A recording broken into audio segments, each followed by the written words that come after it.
शिव कथा यही है। हमारा शंकर भगवान का पावन चरित्र यही वर्णन कर रहा है कि दिया सोने का है, चांदी का है, पीतल का है, मिट्टी का है, इसका कोई फर्क नहीं पड़ता कि दीपक काय का है। भगवान कभी ये नहीं कहते कि तुम मुझे सोने के दिए में बाती लगाना, भगवान कभी नहीं कहता कि तुम चांदी के दिए में बाती लगाना, भगवान कभी नहीं कहता कि तुम मिट्टी के दिए में बाती लगाना, भगवान कभी नहीं कहता कि तुम स्टील के दिए में लगाओ, कि तांबे के दिए में लगाओ, कि चांदी में लगाओ, कि सोने में लगाओ। भगवान तो ये कहता है कि तुमने जो बाती लगाई है दिए से मुझे मतलब नहीं है, मुझे तो उसके प्रकाश से मतलब है कि प्रकाश कैसा हो रहा है। उसी तरह हमारा परिवार इतना बड़ा है, मेरे साथ में 50 लोग हैं, मेरे रिश्तेदार इतने, मेरे पास में इतना संबंध है, मेरा उनसे इतना संबंध है। देखा जाता है ये संबंध कब देखा जाएगा? जब तुम्हारा बुरा वक्त आएगा। उस बुरे वक्त के समय पर सोने का दिया नहीं देखा जाता, अंधेरे में दिए से मतलब नहीं होता,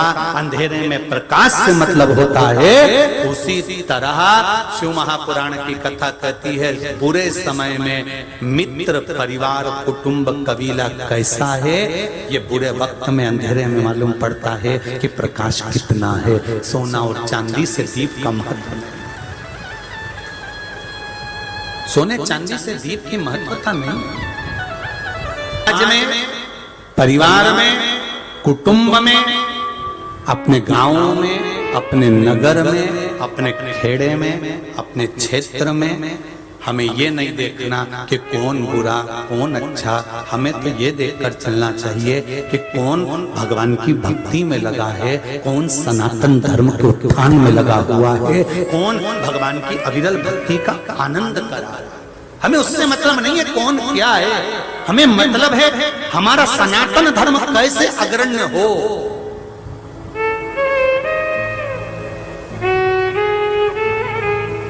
हम कैसे भगवान की भक्ति करें।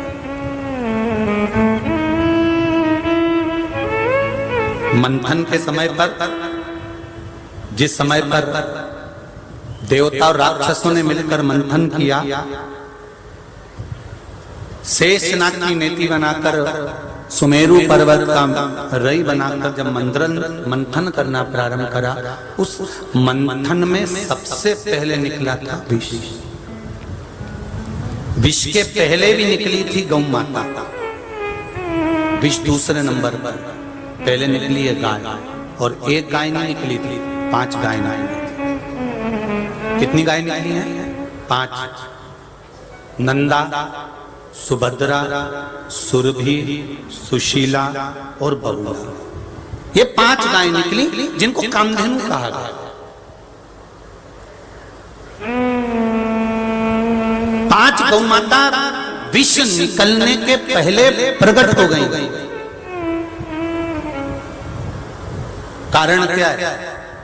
जब विष निकलना ही था तो गाय को प्रकट करने की क्या जरूरत थी? मंथन में, समुद्र मंथन में गौ माता को प्रकट करने की जरूरत क्या थी?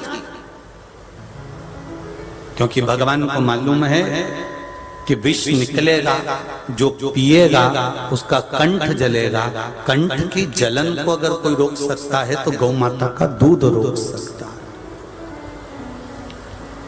गाय का दूध। कभी शिव मंदिर में आप भगवान की आराधना करने के लिए जाएं तो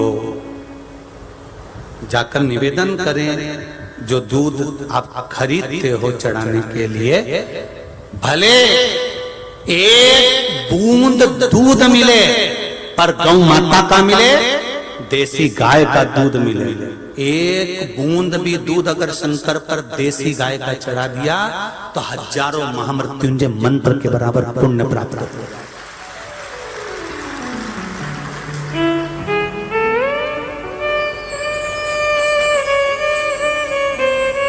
एक बूंद चढ़ाओ, ज्यादा नहीं है ना सामर्थ्यता, थोड़ा चढ़ाओ, पर उतना आपके दिल से, अपने हृदय से, अपनी चित्त से, अपनी वृत्ति से चढ़ना चाहिए, मन से चढ़ना चाहिए।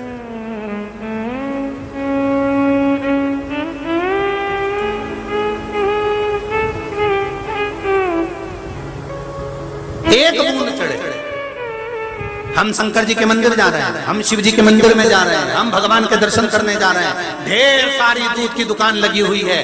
किसी एक ने भी जाकर किसी दुकान वाले से ये नहीं पूछा होगा कि यह गाय का दूध है कि नहीं, तो कहीं गलत दूध तो नहीं चढ़वा रहा है हमारे बाबा को, हमारे शंकर को, केवल कमाने के लिए तो नहीं चढ़ा रहा है। नहीं तो तू कमा तो लेगा, हम पानी में दूध हो। हमारे शंकर जी को ये जरूरी नहीं है कि हम 100 लीटर दूध भगवान शंकर को चढ़ाएंगे। अब वो 100 लीटर कौन सा दूध चढ़ाया तुमने, कहां से लेकर आए, कैसा लेकर आए? एक बूंद चढ़ाते पर देसी गाय का, और जाओ और जितनी दुकानें दूध की होती हैं शंकर भगवान को चढ़ाने वाली, उन सारे दुकान वालों को जो अपने गांव में, अपने नगर में, अपने खेड़े में, अपने क्षेत्र में जो गौशाला होती है, उन गौशाला में जाकर निवेदन करना चाहिए, साहब आप अच्छी अच्छी गाय पालिए, उन गाय का दूध हमारी दुकान पर लाकर बेचिए, हम उस दूध को शंकर जी के लिए बेचेंगे, आपकी गौशाला भी चलेगी, आपकी गाय का उत्थान भी होगा और गौ माता का आनंद भी होगा। पर हमने कभी नहीं सोचा कि गाय को, जो भगवान शिव को जो दूध चढ़ रहा है, दुकान वाले से जाकर नहीं पूछा कि ये दूध कहां से आया, कैसा था, किसका था, कहां से आया। मालूम पड़े कहीं सोयाबीन का बना दिया, कहीं भैंस का लाकर दे दिया, कहीं गाय का लाकर दे दिया, ना जाने काय का दूध हम भगवान शंकर को चढ़ा दिया। और हम आशा लेके बैठे हैं भगवान हमारा दूध हमने जो चढ़ाया वो स्वीकार करेगा। अपने बच्चे को एक जरा सी दवाई भी देती है ना तो पहले पति के प्राण खा जाती है। तुम डॉक्टर को फोन तो लगाओ, एक बार पूछो तो सही, एक बार पूछो तो ये अपन जो दवाई दे रहे हैं वो सही है कि नहीं, जरा पूछो तो। डॉक्टर ने दवाई लिखी, उसके बाद भी मेडिकल वाले को बताई, मेडिकल वाले से दवाई लेकर आया, फिर वापिस डॉक्टर को दिखाई, देखो डॉक्टर साहब दवाई यही है क्या, तुमने जो लिखी वही दवाई है क्या? हाँ साहब यही दवाई है। डॉक्टर ने कह दिया नहीं साहब ये दवाई नहीं है, तो तुमने वो वापिस कर दी। हमें तो वही दवाई चाहिए जो डॉक्टर ने लिखी है। क्यों? क्योंकि हम उस कंपनी की खाएंगे, उस डॉक्टर की दी हुई खाएंगे तो हमारा रोग जल्दी मिट जाएगा। उसी तरह हम शंकर को एक बूंद भी अगर गाय का दूध चढ़ाएंगे तो हमारा दुख कट जाएगा। ये निश्चित है, ये निश्चित था। हमारा समर्पण हम कहां देते हैं?